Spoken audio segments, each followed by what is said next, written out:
নমস্কাৰ news 18 digital লাইভত মই সৌৰভ গাৰ্গ কালি দিনটোত যি ভয়ংকৰ ঘটনা সংঘটিত হল পাইকান সংৰক্ষিত বনাঞ্চলত উচ্ছেদৰ সময়ত একাংশ বেদখলকাৰীয়ে যি ধৰণৰ দাদাগিৰি দেখুৱাইছিল যি ধৰণৰ ঘটনা সংঘটিত কৰিছিল তেওঁলোকে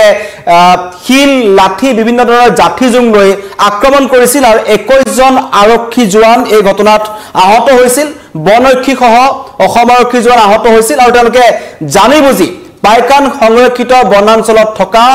10% বেদখলকাৰীয়ে নিজৰ চৰিত্ৰ দেখুৱাই দিছিল তেওঁলোক আৰক্ষী প্ৰশাসনক যে তেওঁলোকে সন্মান নকৰে চৰকাৰৰ যে কথা তেওঁলোকে সন্মান নকৰে তেওঁলোকে যে বনাঞ্চলৰ ভূমি বেদখল কৰি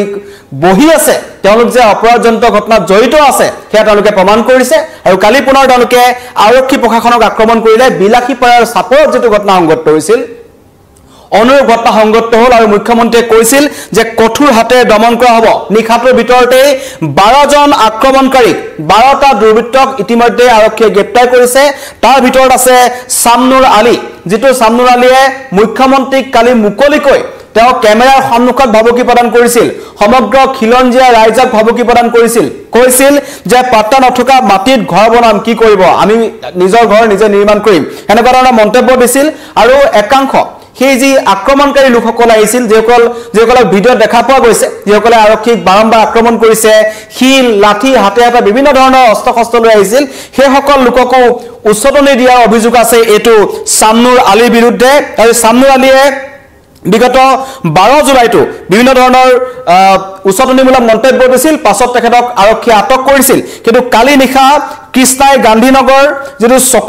চকুদুৱা বুলি অঞ্চল আছে তাৰ পৰা এটো সামনুৰ আলীক গ্ৰেপ্তাৰ কৰা হৈছে আৰু 12 জুলাইত উচ্ছেদৰ সময়টো বিদ্যাপৰাত উচ্ছেদিত এস্কেভেটৰত আক্ৰমণ কৰিবলৈ উচ্চতনি দিছিল আৰু কালি যেটো ঘটনা সংঘটিত হল পাইকান সংৰক্ষিত বনাঞ্চলত এটো কাৰ নেতৃত্বত হৈছে কাৰ উচ্চতনিত হৈছে কেতিয়া এই আক্ৰমণৰ পৰিকল্পনা কৰা হৈছিল সকলো আৰক্ষী তদন্ত কৰি আছে আৰু আৰক্ষী তদন্তত এটা কথা স্পষ্ট হৈছে যে বুধবাৰে নিশা সেই উচ্ছেদিত যিবোৰ অঞ্চলত উচ্ছেদ চলিবলৈ গৈছিল আখুডুবি বিদ্যাপৰা তাৰ ৰাইজে বুধবাৰে নিশাৰ ভিতৰত তাতে পৰিকল্পনা কৰা হৈছিল যে পুৱাৰ ভাগত আৰক্ষীৰ ওপৰত আক্ৰমণ কৰা হ'ব এটো স্বতঃস্ফূৰ্তভাৱে একেবাৰে হঠাৎ হোৱা ঘটনা নহয় এটো এটা পৰিকল্পনাৰ মাজেৰে আৰক্ষীৰ ওপৰত আক্ৰমণ কৰা হৈছিল কাৰণ বিগত দুদিন ধৰি তাত উচ্ছেদ অভিযান চলি আছিল সেই সময়ত কিন্তু কোনো ধৰণৰ আক্ৰমণ হোৱা নাছিল হয় প্ৰতিবাদ হৈছে সকলোৱে নিজৰ ঘৰখন ভাঙিবলৈ অহাৰ সময়ত তেওঁলোকে প্ৰতিবাদ কৰিছিল কিন্তু পৰৱৰ্তী সময়ত যি ধৰণৰ ভয়ংকৰ আক্ৰমণ কালি দিনটোত আমি দেখা পালো সেই আক্ৰমণৰ কাৰণে কিন্তু এটো এটা পূৰ্ব পৰিকল্পিত আছিল নিখাতৰ ভিতৰত আক্ৰমণ হৈছিল এই সামনুৰ আলীয়ে কালি মুখ্যমন্ত্ৰীক সন্দৰ্ভত কি কৈছিল আমি আপোনালোকক প্ৰথমতে শুনাব বিচাৰিছো তাৰপিছত আমি সবিশেষ আপোনালোকক জনাম আজি আমাৰ ৰেভিনিউ খাস আনিছা কালি পাট্টাৰ মাটিত খুমাম আৰু তোমাক এদিন হলেও আমি এই খাস মাটিত উলাই লৈ আহিম খাস মাটিত তোমালোকে বসবাস কৰিব লাগিব তোৰ সত্য কৰিয়ে খাস মাটিত বসবাস কৰিব এতিয়াৰ পৰা আমি এটাই ধৰি দিম নারে তাকবীর আল্লাহু আকবার নারে তাকবীর আল্লাহু আকবার আমি মাটি বাড়ি সব বিক্রি করি এদিন কামাই রোজি রোজগার করি আমি পাট্টার মাটি কিনিলাম আর এই পাট্টার মাটি কিমান লাখ লাখ টাকা কোটি টাকা হলো আমি কিনি লই কেনে তোমার ঘর পর্যন্ত আমি কিনিলাম তাৰপিছত তোমাক পাট্টাৰ মাটি এৰাই খাস মাটিত বসবাস কৰিবলৈ আমি বাধ্য কৰাম তেতিয়া চাম আপোনালোকৰ কি আজি হয়তো মই মৰি যাম মোৰ ল'ৰা ছোৱালীয়ে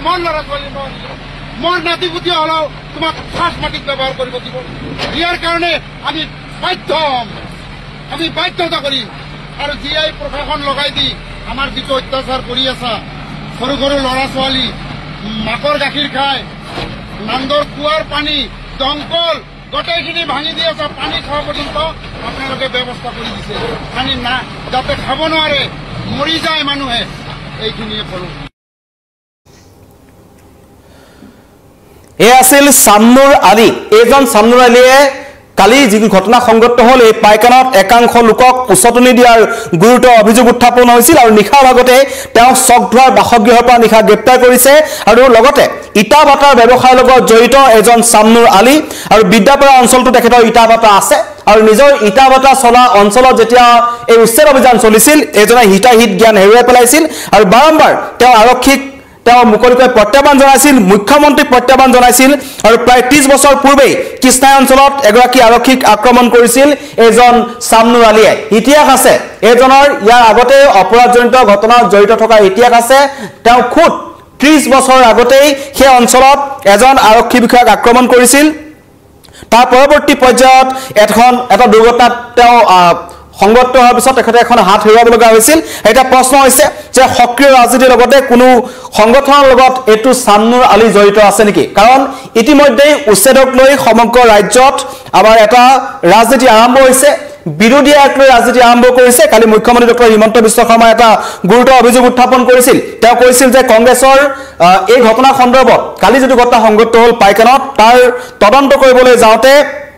তদন্তৰ আওতালৈ ৰাহুল গান্ধী আৰু মল্লিকাৰ্জুন খৰগেকো আনিব লাগে কংগ্ৰেছৰ বিৰুদ্ধে উচ্ছেদন দিয়াৰ অভিযোগ আছে কংগ্ৰেছে এই সকল সংখ্যালঘু লোকক উচ্ছেদ কৰাক লৈ ৰাজনীতি কৰাৰ এটা গুৰুতৰ অভিযোগ মুখ্যমন্ত্ৰী আনিছিল আৰু সেই অন্তৰত তেওঁ কৈছে যে এই ঘটনাত একাংশ কংগ্ৰেছৰ উচ্ছেদনি থাকিব পাৰে ইয়াৰ পূৰ্বে বিলাসীপাৰ অখিল গগৈক দেখা পোৱা গৈছিল শেহতীয়াকৈ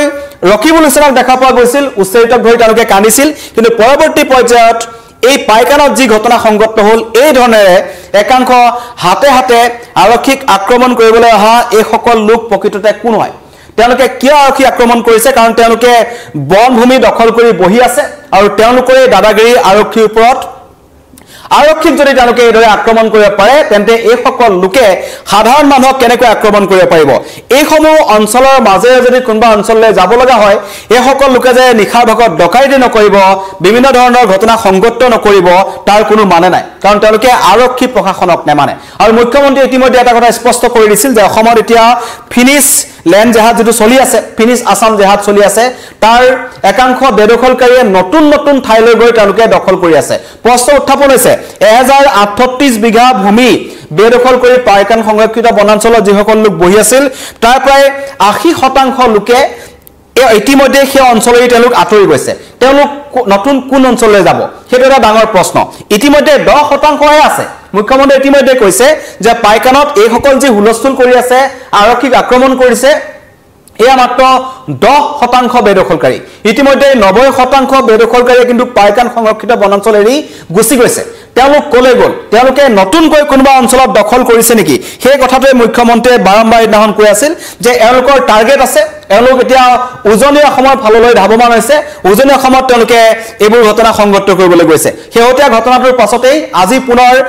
কটকটীয়া নিৰাপত্তা বেষ্টনী গঢ়ি তোলা হৈছে ৰেপিড একচন ফোৰ্স দিয়া হৈছে যাতে পুনৰ এনেকুৱা ধৰণৰ ঘটনা সংগত কৰিব নোৱাৰে 12 জনক কৃষ্ণাৰ বিভিন্ন প্ৰান্তৰ পৰা কালি নিখাই আৰক্ষীয়ে গ্ৰেপ্তাৰ কৰিছে তাৰ মূলতে আছে এজন সামনুৰ আলী আৰু লগতে সামনুৰ আলী সহ 12টা মুঠ অভিযুক্তক ইতিমধ্যে কালি আৰক্ষীয়ে গ্ৰেপ্তাৰ কৰিছে তেওঁলোকক জেৰা চলাই থকা হৈছে জেৰাত এটা কথা স্পষ্টকৈ কোৱা হৈছে যে কাৰ নেতৃত্বত বা কোনে তেওঁলোকক উচ্চৰণি দিছিল আৰক্ষীক আক্ৰমণ কৰিব লাগে এস্কেভেটৰ ভাঙিব লাগে তেওঁলোকৰ নিখা বুধবাৰে নিখা তাত কোনোবা লোকৰ অবৈধ প্ৰৱেশ ঘটিছিল নেকি তাৰ ওপৰতো আৰক্ষীয়ে তদন্ত কৰি আছে এয়া নিখাৰ ভাগৰ দৃশ্য দেখুৱাইছিল এইদৰে কালি তৎপৰ হৈ পৰিছে আৰক্ষী আৰু ৰেপিড একচন ফোৰ্স ইতিমধ্যে দেখুৱা হৈছে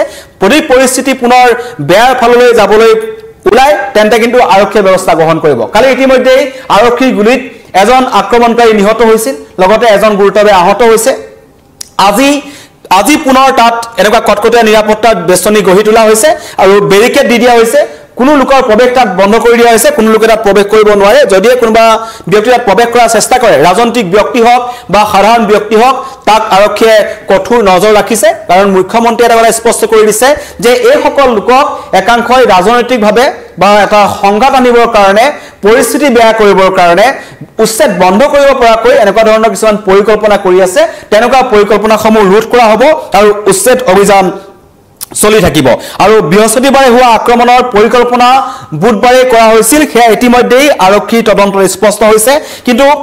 পাইকান সংৰক্ষিত বনাঞ্চলত যি আক্ৰমণৰ ঘটনা সংঘটিত হ'ল সেই আক্ৰমণৰ পৰৱৰ্তী পৰ্যায়ত আৰক্ষীয়ে সমগ্ৰ ঘটনাৰ তদন্ত কৰিছে নিখাৰ ভাগত তাত ৰকিবুল হুছেইন উপস্থিত হৈছিল ৰকিবুল হুছেইন উপস্থিত হৈ তেওঁ এই বেদখলকাৰীসকলৰ ওচৰলৈ যাব বিচাৰিছিল কিন্তু যাবলৈ দিয়া নহল কেৱল ৰকিবুল হুছেইন নহয় অন্য কেইজনমান কংগ্ৰেছী বিধায়কো গৈছিল তেওঁলোককো যাবলৈ দিয়া হোৱা নাই সমগ্ৰ ঘটনাক ৰহন খনাৰ চেষ্টা কৰিছে এআইডিএফ আৰু কংগ্ৰেছে এই ঘটনা এই অভিযোগ ইতিমধ্যে চৰকাৰৰ ফালৰ পৰা আহিছে ইতিমধ্যে 12টা অভিযুক্তক গ্ৰেপ্তাৰ কৰা হৈছে আৰু এই 12টা অভিযুক্তক কোন তেওঁলোকক কোনে উচতনি দিছিল তাৰ ওপৰত আৰক্ষীয়ে জেৰা চলাই আছে আৰু যাতে উচ্ছেদক লৈ ৰাজনীতি হ'বলৈ দিয়া নহব সেইটো কথা মুখ্যমন্ত্ৰী স্পষ্ট কৰি দিছে ৰেপিড একচন ফৰ্ছে তদন্ত চলাই আছে কিন্তু এই সামনুৰ আলী নামৰ যিজন ব্যক্তি কালি গ্ৰেপ্তাৰ কৰা হ'ল নিখা বাসগৃহৰ পৰা তেওঁ এই উচ্ছেদথলীত গৈ নাৰা এ তকবীৰ ধ্বনি দিছিল যেটো আমি কাশ্মীৰত শুনা পাওঁ কাশ্মীৰত যিসকল বিচ্ছিন্নতাবাদী সংগঠন আছে বা তেওঁলোকৰ যিসমূহ সমৰ্থক আছে তেওঁলোকে নাৰা এ তকবীৰ ধ্বনি দিয়ে কিন্তু এতিয়া হঠাৎ সেই নাৰা এ তকবীৰ ধ্বনি পাইকান সংৰক্ষিত বনাঞ্চলত শুনাটো অত্যন্ত ধুবুৰীত আমি দেখিছিলো ধুবুৰী জিলা আয়ুক্তৰ কাৰ্যালয়ৰ সন্মুখত যেতিয়া এআইডিএফৰ নেতৃত্বত এটা প্ৰতিবাদী কাৰ্যসূচী ৰূপায়ণ কৰা হৈছিল তাতো এই নাৰা এ তকবীৰ ধ্বনি শুনিবলৈ পোৱা গৈছিল যেটো পূৰ্বতে কেৱল জম্মু কাশ্মীৰত শুনা পোৱা গৈছিল সেইটো এতিয়া ধুবুৰী পাইকান সংৰক্ষিত বনাঞ্চলত শুনা পোৱা গৈছে প্ৰশ্ন উত্থাপন হৈছে যে কাৰ নেতৃত্বত এই উচতনি এওঁলোকে পাইছে বা এওঁলোকক কোনে সাৰপানী যোগাই আছে আক্ৰমণ উচ্ছেদটো চলিবই মুখ্যমন্ত্ৰী স্পষ্ট কৰি দিছে কেৱল গোৱালপাৰা পাইকান সংৰক্ষিত বনাঞ্চলতে নহয় ৰাজ্যৰ বিভিন্ন প্ৰান্তত উচ্ছেদ চলিব মুখ্যমন্ত্ৰীয়ে কথা স্পষ্ট কৰি দিছে আৰু বিৰোধীয়ে যিমানেই নিকৃষ্ট ৰাজনীতি নকৰক বেদখলকাৰীয়ে যিমানেই আক্ৰমণ নকৰক তেওঁলোকক উচ্ছেদ কৰা হ'ব সেইটো স্পষ্টভাৱে কৈছে লাগিলে তদন্তত অনা হ'ব ৰাহুল গান্ধী আৰু মল্লিকাৰ্জুন খৰগেকো কংগ্ৰেছৰ ফালৰ পৰা উচতনি দিয়া হৈছিল নেকি অখিল গগৈ উচতনি দিছে নেকি ৰকিবুল হুছেইনে উচতনি দিছে নেকি আমচুৰ দৰে একাংশ সংগঠনে উচতনি দিছে নেকি সকলোৰ ওপৰত তদন্ত কৰা হ'ব আৰু মুখ্যমন্ত্ৰীয়ে কৈছে যে একাংশই উঠি পৰি লাগিছে যাতে উচ্ছেদ অভিযান বন্ধ হওক এই যি ৰাজ্য চৰকাৰৰ নেতৃত্বত অসমৰ বনাঞ্চলসমূহ উদ্ধাৰ কৰা বা যিসমূহ চৰকাৰী ভূমি আছে আৰু মুখ্যমন্ত্ৰী ইতিমধ্যে কৈছে যে প্ৰায় 2.5 লাখ 3 লাখ বেদখলকাৰীয়ে চৰকাৰী ভূমি বেদখলকাৰী বহি আছে বনাঞ্চলৰ ভূমি বেদখলকাৰী তেওঁলোক বহি আছে আৰু সেই সকলক চিনাক্ত কৰা হ'ব যে আজি এটা যুদ্ধংদেহী পৰিৱেশৰ সৃষ্টি হৈছে বৰ্তমান সময়ত এতিয়াও পাইকান সংৰক্ষিত বনাঞ্চলৰ এই আখুৰবি বিদ্যাপাৰা এই অঞ্চলসমূহত এটা উত্তেজনাই বিৰাজ কৰি আছে পুনৰ এই সকল লোকে আহি আক্ৰমণ কৰিব পাৰে তাৰ কাৰণে আৰক্ষী আজি পুনৰ সষ্টম হৈছে অধিক নিৰাপত্তা আৰক্ষী মুতায়ন কৰা হৈছে সিআৰপিএফ বাহিনী তাত মুতায়ন কৰা হৈছে 12 জনক এতিয়ালৈকে গ্ৰেপ্তাৰ কৰা হৈছে আৰু আৰক্ষীয়ে সন্দেহ কৰিছে আৰু বহু লোক ইয়াত জড়িত হৈ আছে সেই জড়িত থকা লোকসকলৰ সন্ধানত আৰক্ষীয়ে অভিযান অব্যাহত ৰাখিছে আৰু আজি পুনৰ অধিক লোক জালত পৰাৰ সম্ভাৱনা আছে তাত থকা সংবাদ মাধ্যমৰ কেমেৰাত যিসমূহ দৃশ্যাংশ বন্দী হৈছিল সেই দৃশ্যাংশসমূহ চাই আৰক্ষীয়ে এই অভিযুক্তসমূহক চিনাক্ত কৰি আছে এই সামনুৰ আলীৰ দৰে একাংশ তাত থকা একাংশ ব্যক্তিৰ উচতনিত এনেকুৱাবোৰ ঘটনা সংঘটিত হৈছিল নেকি বুধবাৰে নিশা সেই বেদখলকাৰীৰ যিটো অঞ্চল আছিল পাইকান সংৰক্ষিত বনাঞ্চলৰ ভিতৰত কোনোবা মেল মিটিং অনুষ্ঠিত হৈছিল নেকি কোনে কোনে পৰিকল্পনা কৰিছিল কিমান লোকৰ উপস্থিতিত এই আক্ৰমণৰ পৰিকল্পনা হৈছিল য'ত 21 জন আৰক্ষী জোৱান আহত হ'ব লগা হ'ল তেওঁলোকক আক্ৰমণ কৰিছে চৰকাৰৰ সম্পত্তি নষ্ট কৰিছে বিভিন্ন ধৰণৰ কেইবাটাও ধাৰা এই সকল আক্ৰমণকাৰীৰ বিৰুদ্ধে লাগিছে কিন্তু ভাল খবৰ যে পাইকানত আৰক্ষীক আক্ৰমণ কৰা 12টা দুষ্কৃতিকাৰী ইতিমধ্যে গ্ৰেপ্তাৰ কৰিছে তাৰ মাজত সামনুৰ আলী নামৰ ব্যক্তিজনো আছে যিজনে আৰক্ষীক সন্মুখতে মুখ্যমন্ত্ৰীক প্ৰত্যাহ্বান জনাইছিল যে আমি আমাৰ ইয়াত ঘৰ নিৰ্মাণ কৰিম কোনে কি কৰে চাম এনেকুৱা ধৰণৰ মন্তব্য কৰিছিল উচতনি দিছিল তেখেতকো নিখাৰে গ্ৰেপ্তাৰ কৰা হৈছে জেৰা চলাই থকা হৈছে আৰু এই ঘটনাৰ তদন্ত অধিক কৰা হ'ব কিন্তু মুখ্যমন্ত্ৰীয়ে কৈছে যে উচ্ছেদক লৈ ৰাজনীতি নহব উজনি নামনি মধ্য অসম বৰাক সকলোতে এতিয়া উচ্ছেদ অভিযান চলিব ধন্যবাদ